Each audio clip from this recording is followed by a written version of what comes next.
Endi esa to'liq tafsilotlar bilan tanishing. Jizzax shahar hokimligi majlislar zalida xalq deputatlari Jizzax shahar kengashining 7-chaqiriq 19-sessiyasi bo'lib o'tdi.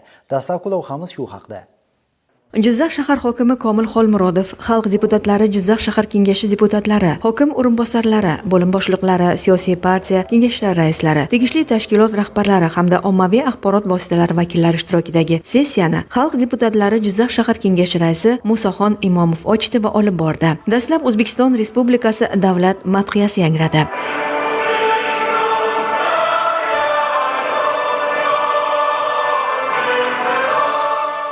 Shundan so'ng sessiya kotibi, kun tartibi va reglament tasdiqlanib, sessiya o'z ishini boshladi. Sessiya kun tartibidan jami 7 ta masala o'rin olib, dastlab O'zbekiston Respublikasi Prezidentining 2026-yil 5-fevraldagi ko'p kvartirali uylarni boshqarish tizimini yanada takomillashtirish bo'yicha qo'shimcha chora-tadbirlar to'g'risidagi qarori ijrosini ta'minlash to'g'risida Jizzax shahar hokimi o'rinbosari vazifasini bajaruvchi Bobur Normatovning hisoboti tinglandi. Ko'p kvartirali uylarning tutash hududlarida 2026-27 yillarda umumiy foydalanishdagi infratuzilma obyektlari qurish va rekonstruksiya qilish yuzasidan jami 81 ta uy-joy tutash hududlarda 11 milliard 532 million so'mlik mablag' hisoblangan.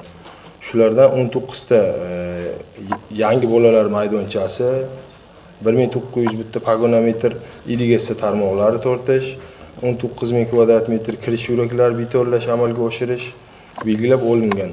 Bunda 2026-yilda 20 bitta uy-joyimiz tutash hududlari tushgan, jami 4 milliard 800 million so'm hisoblangan. Bulardan 10 ta yangi bolalar maydonchasi, 6000 kvadrat metr kirish yo'laklari betonlash tushgan. 2027-yilga 60 ta uy-joy tutash hududlaridan 6 milliard 732 million mablag' ajratilgan.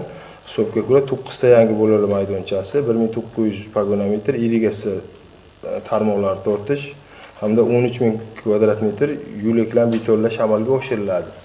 Shuningdek, sessiya kun tartibidagi ikkinchi masala, ya'ni Jizzax shahar hokimligi huzuridagi obodonlashtirish boshqarmasi tasarrufidagi ichki yo'llarni saqlash va joriy ta'mirlash ishlari bo'yicha 2026-yil uchun manzilli dasturni tasdiqlash to'g'risida Jizzax shahar hokimi o'rinbosari vazifasini bajaruvchi Bobur Normatovning hisoboti eshitildi. Savol-javoblardan so'ng qaror loyihasi ovozga qo'yildi va deputatlar tomonidan takliflar bildirildi. Sessiya kun tartibidan o'rin olgan 3-masala, ya'ni Davlat kadastrlar palatasi Jizzax shahar filiali tomonidan olib borilayotgan ishlar hamda tizimdagi korrupsiyaviy omillarni aniqlash va bartaraf etish bo'yicha qilinayotgan ishlar to'g'risida Kadastr agentligi Jizzax shahar bo'limi boshlig'i Otabek Quvvatovning ma'ruzasi tinglandi. Hozirgi kunga qadar Jizzax shahrining 16 ta mahallasida, ya'ni Qassoblik, Nurlobod, Bunyodkor, Yoshlik, Do'stlik, Bog'shamol, Xayrobod, Olmazor, Kimyogar, Madaniyat, Navruz, Navoiy mahalla, Obod, Ravalliq, Ulug'bek mahalla fuqarolar yig'in hududlarini ko'chmas mulk obyektlarini o'rganish va xatlovdan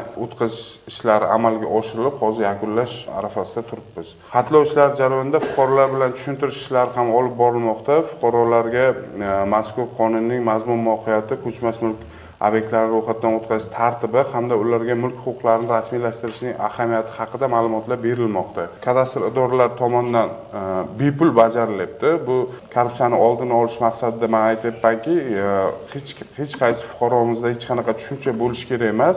Kimdir uyiga borib pul so'rasa, boshqa bo'lsa, bizda ishonch telefonlar ishlab turibdi. Chunki bu ertaga o'sha korrupsiya holatlarini oldini olishga juda katta yordamimiz bo'ladi. Shuningdek, sessiyada geografik obyektlarga nom berish masalalarini muvofiqlashtiruvchi shahar komissiyasining shahardagi mavjud nomsiz hamda nomlari takrorlangan ko'chalarga tavsiya etilgan nomlarni ko'rib chiqish va nomlash Jizzax shahrida 2026-yil 1-mavsumida ochiq budjet axborot portalida ovoz berish jarayonida g'olib bo'lgan tashabbuslarga fuqarolar tashabbusi jamg'armasi mablag'larini yo'naltirish, shuningdek shahar budjetining qo'shimcha mablag'laridan foydalanish hamda xalq deputatlari shahar kengashining ayrim qarorlarga o'zgartirish va qo'shimchalar kiritish kabi masalalar ko'rib chiqildi. Har bir qaror loyihasi ovozga qo'yildi va deputatlar tomonidan takliflar bildirib o'tildi. Sessiya so'ngida esa ko'rilgan barcha masalalar yuzasidan tegishli qarorlar qabul qilindi.